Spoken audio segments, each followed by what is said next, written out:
Hello, knowledge seekers.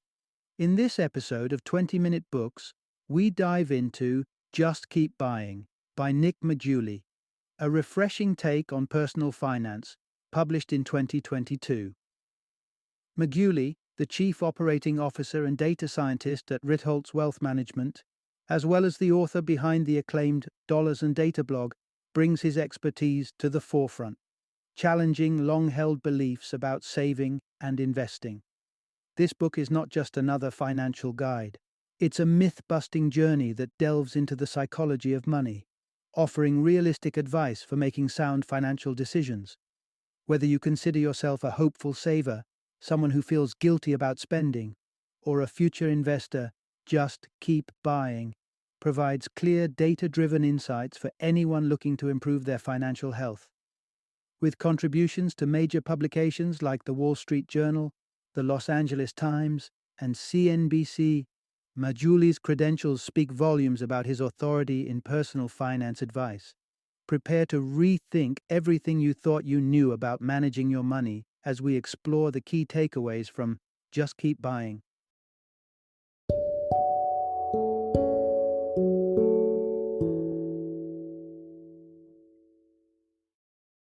Just Keep Buying. Proven ways to save money and build your wealth. Introduction. Make your money work for you. Navigating the myths and realities of personal finance. In the labyrinth of personal finance advice, misguidance isn't hard to come by. Often, the flood of tips and tricks we encounter is not just misleading because it's based on dubious information. The root issue runs deeper, touching on the broad strokes categorization of financial decisions into good and bad. According to Nick Maggiulli, the reality of our financial choices is intricately tied to our personal contexts, making blanket advice not just unhelpful, but potentially stress-inducing and guilt-evoking. Take, for instance, the vilified credit card debt, which, under specific circumstances, might serve as a strategic financial tool rather than a pitfall. Similarly, what some might dismiss as trivial daily expenses, like that morning cup of coffee, can, for others, weave into the fabric of a satisfying life. The question of savings follows the same complex narrative. How much should one squirrel away? Maggiulli suggests that there isn't a one-size-fits-all answer, but rather, it's a calculation that should factor in personal earnings and life circumstances. This fresh perspective embarks on a journey that delves beyond simplistic financial do's and don'ts, guiding you towards a nuanced understanding of how to wield your funds in a manner that harmonizes with the unique intricacies of your life.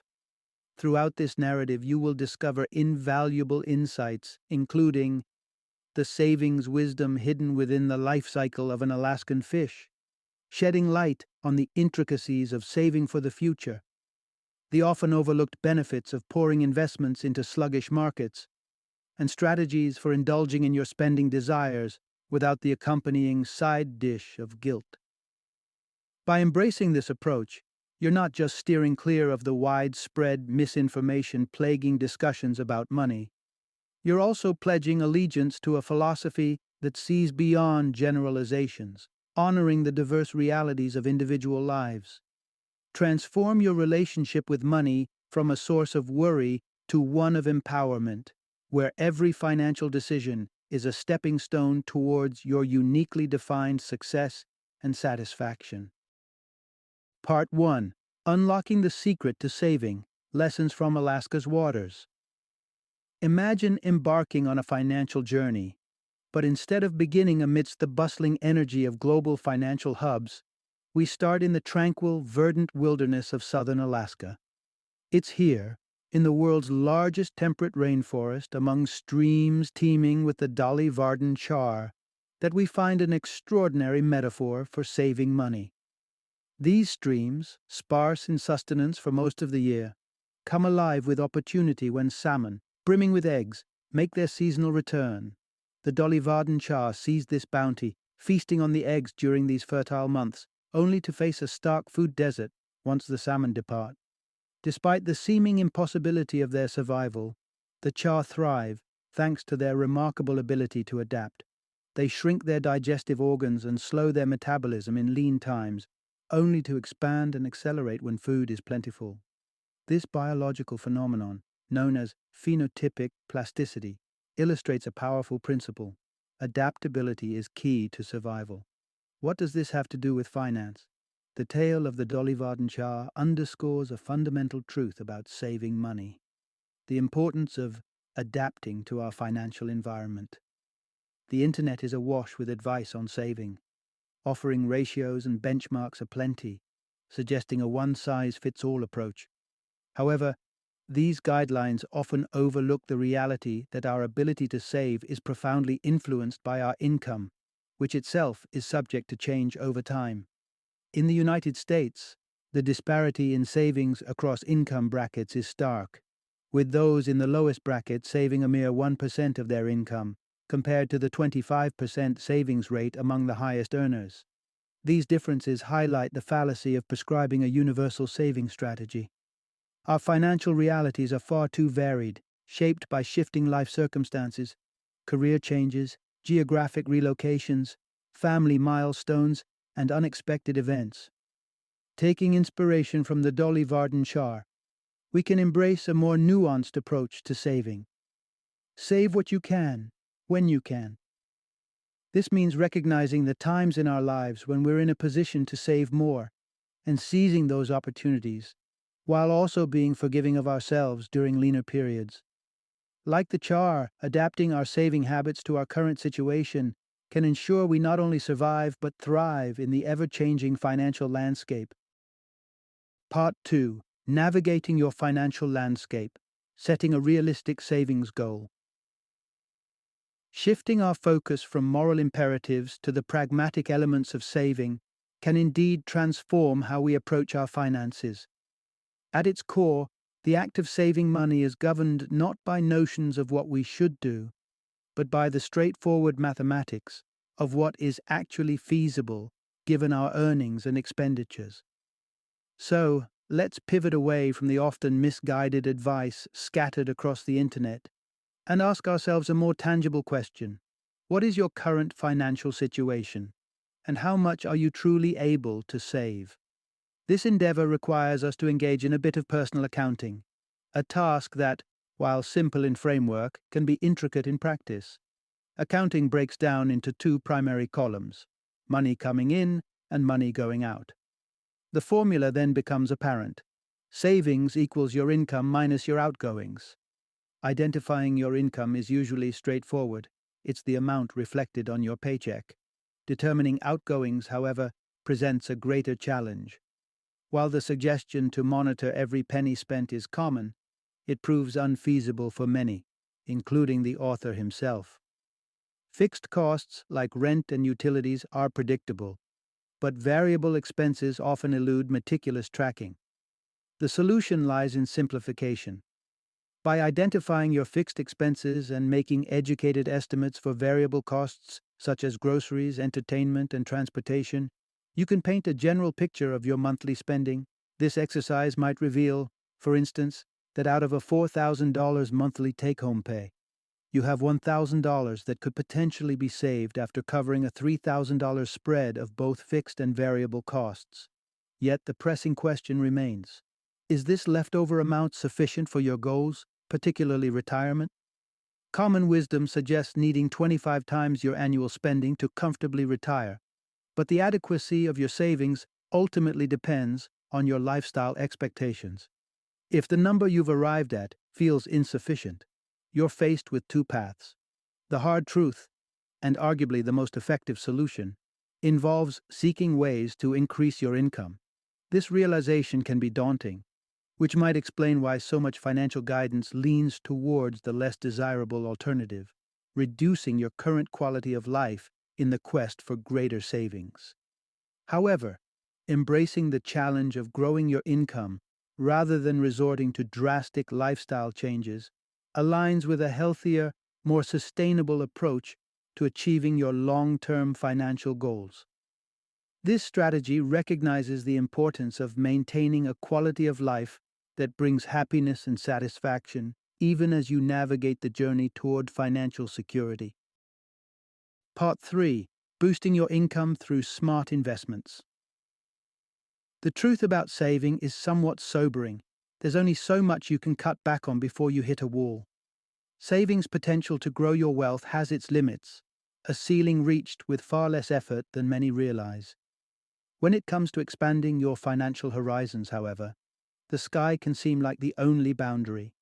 That is, unless you're already raking in $10,000 an hour and find the prospect of more work less appealing than leisure time.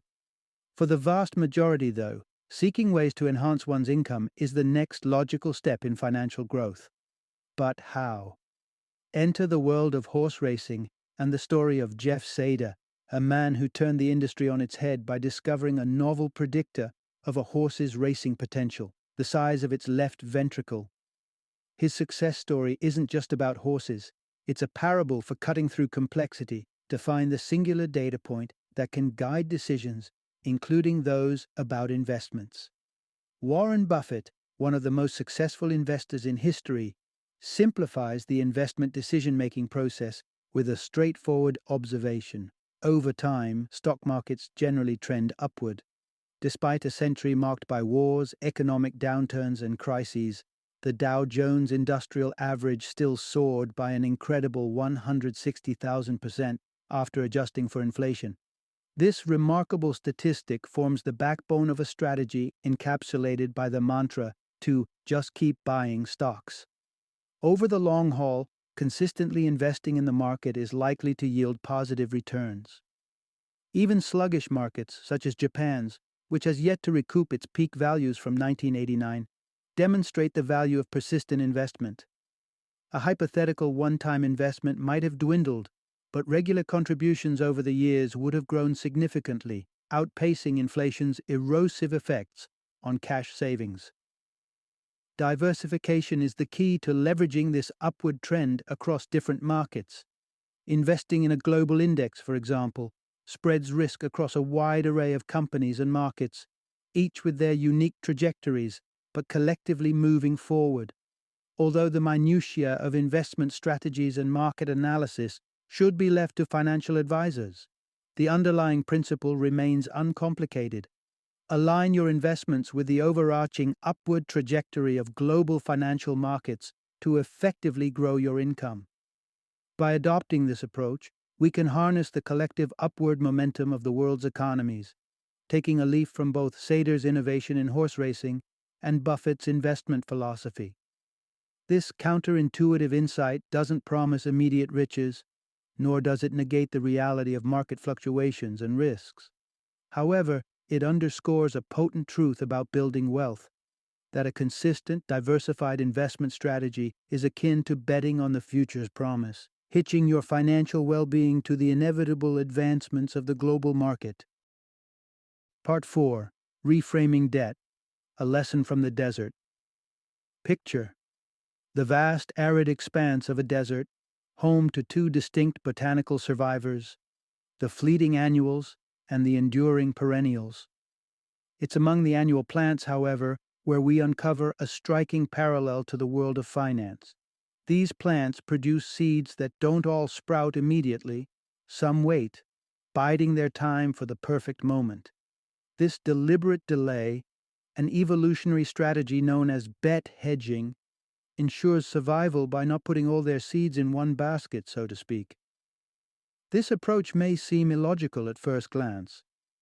In an environment where existence is precarious, why would any plant risk foregoing immediate growth? It's a calculated gamble to maximize the likelihood of thriving in the unpredictable desert climate. In essence, not all opportunities are pursued at once, safeguarding against the possibility of a season without rain that could spell doom for the entire lineage. This evolutionary tactic of the desert flora presents a compelling analogy for understanding debt, a financial concept often cloaked in oversimplification. Common narratives paint debt in a monolithic light, framing it as an unequivocal detriment to financial health. Yet, drawing parallels from the natural world, we see that the reality of debt is far more nuanced. Consider credit cards, a frequent target of financial admonishment due to their high interest rates and the perceived ease with which they facilitate spiraling debt. However, When examined through the lens of bet hedging, credit card debt can reveal its paradoxical nature, particularly for individuals of lower income. Imagine finding yourself with a small cushion in your checking account but saddled with credit card debt. The conventional wisdom might urge immediate repayment of this debt. Yet, akin to the Desert Annual's unconventional survival strategy, this scenario might warrant a divergence from the norm. For those with limited financial resources, the prospect of future emergencies, a sudden car repair, an unexpected medical bill, etc., looms large. In such cases, maintaining access to credit, even at high interest rates, can serve as a crucial hedge against unforeseen financial droughts. This perspective illuminates debt not as a dichotomy of good versus bad, but as a multifaceted tool whose value is contingent upon individual circumstances. By asking whether debt facilitates or hinders the achievement of one's goals, we can adopt a more pragmatic, strategic approach to its management. Through this reframing, inspired by the resilient strategies of desert plants, we're reminded of the importance of context in financial decision-making. Just as the environment dictates the survival tactics of annuals and perennials, our personal economic landscapes shape our approach to debt, transforming it from a universal foe into a nuanced ally in the complex quest for financial stability. Part 5: Embracing the Joy of Spending Without the Guilt. In the fantasy world of economics textbooks, humans are depicted as perfectly rational beings, easily able to resist temptations and make decisions based purely on logic. Yet, in reality, we're anything but. Our financial behaviors are driven by a complex mix of emotions, impulses, and subconscious cues, often leaving us far from the calculated ideal. One of the most profound emotional entanglements we have with money, the consistent and overwhelming stress that it brings into our lives.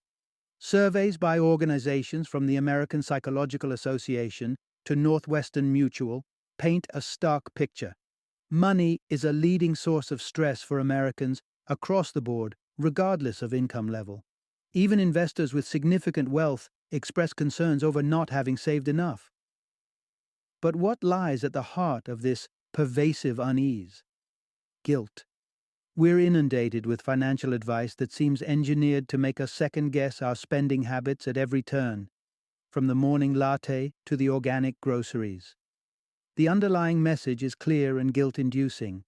Every dollar spent is a dollar not saved. Yet, the insistence on saving to the point of depriving oneself not only fosters guilt, but also has been linked to adverse effects on mental health. Research from the Brookings Institute utilizing Gallup data suggests that the stress associated with not saving enough can overshadow the actual benefits of saving. This leads to an important revelation. Saving is essential, but not at the expense of our quality of life. How, then, do we navigate this tightrope, balancing our financial well-being with the pursuit of a fulfilling life? The key may lie in making spending choices that align with our deeper sources of fulfillment, drawing inspiration from Daniel Pink's Drive, which offers insights into human motivation. We find that fulfillment stems from autonomy, mastery, and purpose. When we gear our spending towards activities or items that enhance these aspects of our lives, we unlock a deeper value from our expenditures. Considering this perspective, even the frequently criticized daily coffee purchase could be reevaluated. If that morning latte empowers you to excel at your job, it's not merely a frivolous expense, but an investment in your professional mastery and, by extension, your long-term happiness. By applying this filter to our spending choices, assessing whether they contribute to our autonomy, mastery, or purpose, we transform spending from a source of guilt to a tool for enhancing our lives. Ultimately, money is a means, not an end. It's the vehicle through which we can craft the life we desire, imbued with the values and passions that matter most to us. The real challenge isn't deciding how to spend or save our money, but rather discerning what truly matters to us. Once we have clarity on our priorities and values, spending money becomes not just simpler, but a source of joy, free from the shadow of guilt. Final summary. And there we are, at the end of our journey through Just Keep Buying, penned by the insightful Nick Maggiulli. This exploration has unveiled a crucial truth. The realms of saving, spending, investing, and borrowing aren't governed by one-size-fits-all rules. They're deeply personal, intertwined with the fabric of our individual lives and circumstances. Maggiulli stands out for his pragmatic approach, urging us to consider our unique contexts. How much can you realistically save or afford to invest? Is your debt a strategic tool aligned with your life goals, or merely a lifeline for the present? Do your spending habits lead to genuine fulfillment? The essence captured in this book challenges the conventional wisdom that often leads to guilt and stress, advocating instead for a nuanced understanding of personal finance. By embracing Maggiulli's perspective, you're invited to craft a financial strategy that genuinely resonates with your lifestyle, aspirations, and values. We hope you've gained valuable insights from this summary.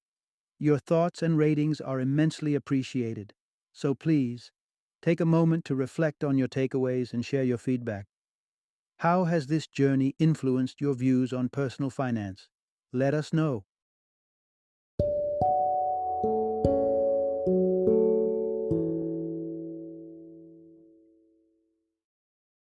Thank you for joining me today on this journey of learning and discovery as we explored the insights of another thought-provoking book in our growing library of knowledge.